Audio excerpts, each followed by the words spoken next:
Hello, and welcome to episode of Todd Talks, and Todd Talks people listen because I am Oblivion. Hopefully. What would it be like if I was Oblivion? Well, it'd be a lot quieter outside.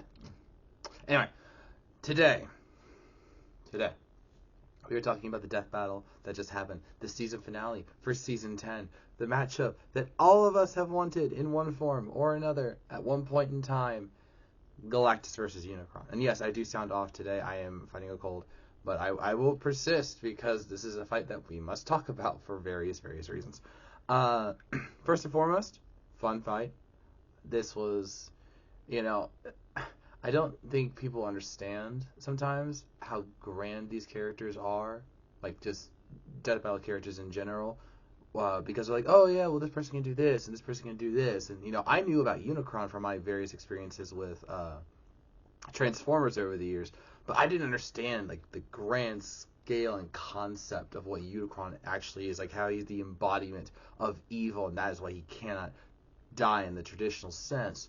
And then with Galactus, you're like, oh, he's just the guy who eats worlds. No, it's a lot more nuanced than that. And right off the bat, it was very clear that they were trying to dive not just into who the characters are, but how they fit into their universes. For example, with the Galactus breakdown, they talked about how, he's not evil. Like Boomstick made the squirrel joke, and Wiz is like, no, that is actually the exact opposite of that. This is a guy who doesn't do it for maliciousness. He does it because he needs to feed. He has to hunger, or he has to satiate his hunger.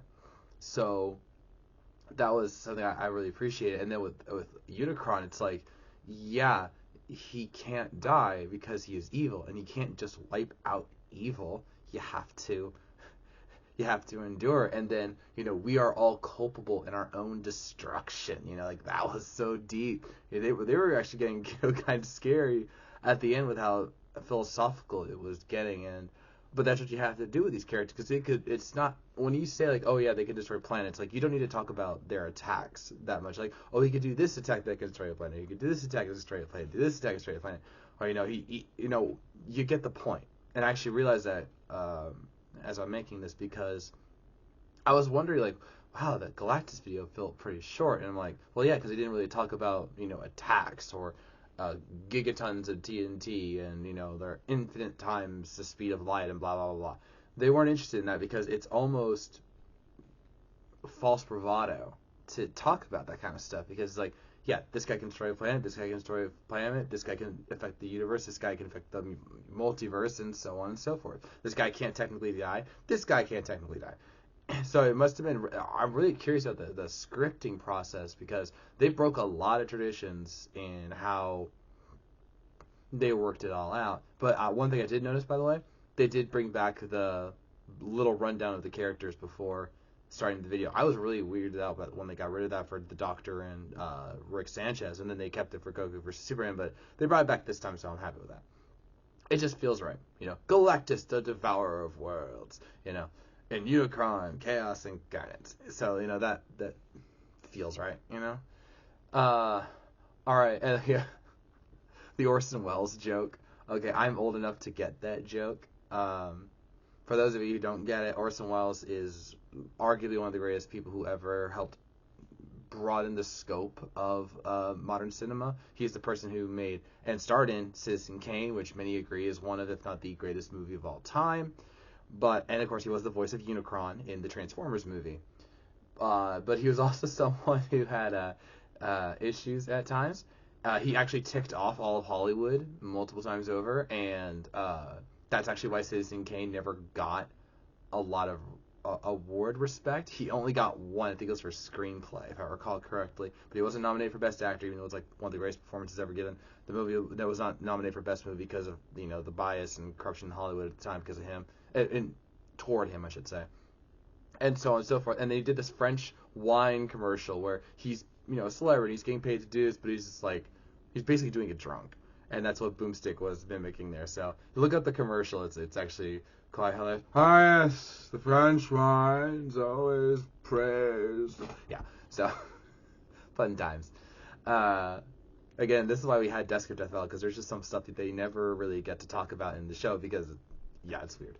All right, as for the fight, this is one that I definitely am going to have to watch multiple times, including today, watching it multiple times today, because there's so much going on there. Just the arrival of Galactus and Unicron is epic, and their first clash was fun. And then, the scaling. It felt a lot like Darkseid versus Thanos, because they were, sizing them up to where they were destroying planets and tossing around suns, creating black holes and antimatter and all of that. They made sure to not do it exactly like those two for obvious reasons, but you could tell like this was, like that one could walk, so this one could run, and you definitely felt the scale, and that was so important to me with this fight, was that you had to see the scale. Again, these are characters that can be the size of massive planets, or even in be seen throughout the universe because of how grand they are, So, and Galactus himself can grow or shrink himself depending on the need. And then with Unicron, he can do the same thing. So at times. So it was great to see, how back and forth it went. Are you running, Unicron? No, transforming. And it's like the size of a galaxy. It's great stuff. And then I totally called it. The ultimate nullifier was the way to win, because that thing is so broken. I didn't know about the pocket dimension thing though. Yeah, so that was interesting, and like they said, Galactus has gone through so many retcons, so they had to obviously nerf the nullifier in some ways, because if it's way too powerful. It's way too powerful. But they also mentioned that Galactus could use it because of how primordial and focused he is, which is something I also mentioned in my previous video.